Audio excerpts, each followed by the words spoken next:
Bonjour à tous, bienvenue dans la revue d'actualité de ce mardi 15 janvier 2020. La Coupe d'Afrique des Nations 2021 aura lieu probablement en janvier. Les dates du 9 janvier au 6 février 2021 sont déjà avancées. À Yaoundé, où le président de la CAF effectue depuis lundi une visite de travail, deux partis, CAF et autorités camerounaises, se sont mis d'accord pour un changement de calendrier. Des raisons météorologiques sont avancées. En effet, du mois de juin au septembre, cette période correspond à la saison des pluies. Un communiqué de la CAF entérinant cette décision est attendue à l'issue de la réunion tenue ce mercredi à Yaoundé.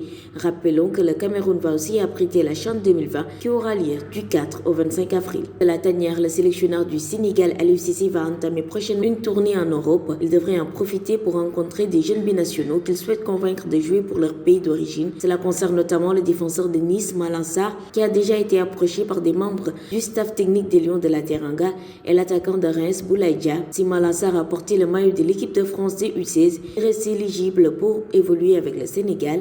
Boulaye Dia n'a quant à lui jamais joué pour la France.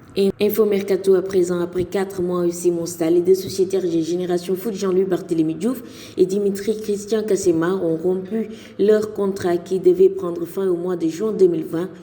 Après ce bref séjour au FC Mostar, qui est un club en D1 à Malte, les deux jeunes ont rejoint le groupe du club de Denis Biramdao Génération Foot, qui vit un début de saison compliqué. Rappelons que Jean-Barthélémy Diouf est le meilleur joueur de la Ligue sénégalaise lors de la défense. Parlons du dossier de Kalidou Koulibaly, le dossier le plus brûlant de ce mercato d'hiver.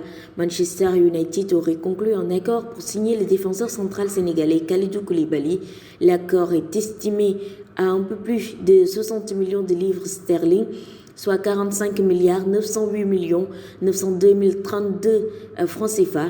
Kalidou Koulibaly a également été lié à Tottenham et à Arsenal, mais selon des informations en Italie, United a plongé rapidement et volé une marche sur ses rivaux de la Premier League.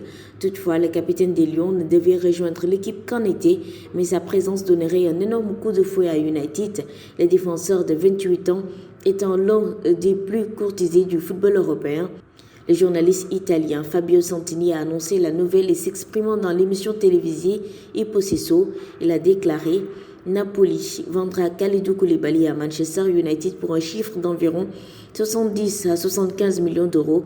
Tout semble terminé. Naturellement, un tel accord ne sera conclu qu'en juin et certainement pas en janvier dans la fenêtre de transfert d'hiver. » Lutte pour terminer. Le premier tigre de face, Mbaye Gueye, estime que le lion de Guédiawaye devrait accepter de lutter contre Boignan 2.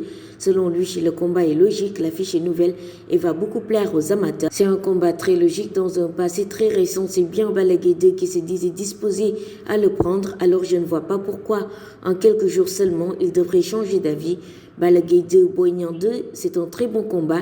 Le lion de Guédiawaye doit le prendre pour plusieurs raisons. D'abord parce que c'est bien lui qui a récemment plébiscité le duel. Ensuite parce que c'est le genre de combat dont les amateurs ont besoin.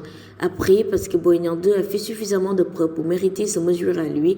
Enfin parce que les amateurs sont quelque peu lassés de devoir chaque fois assister à des combats qu'ils ont déjà vus, a-t-il déclaré. C'est tout pour aujourd'hui. Rendez-vous est donné. À demain, Inch'Allah.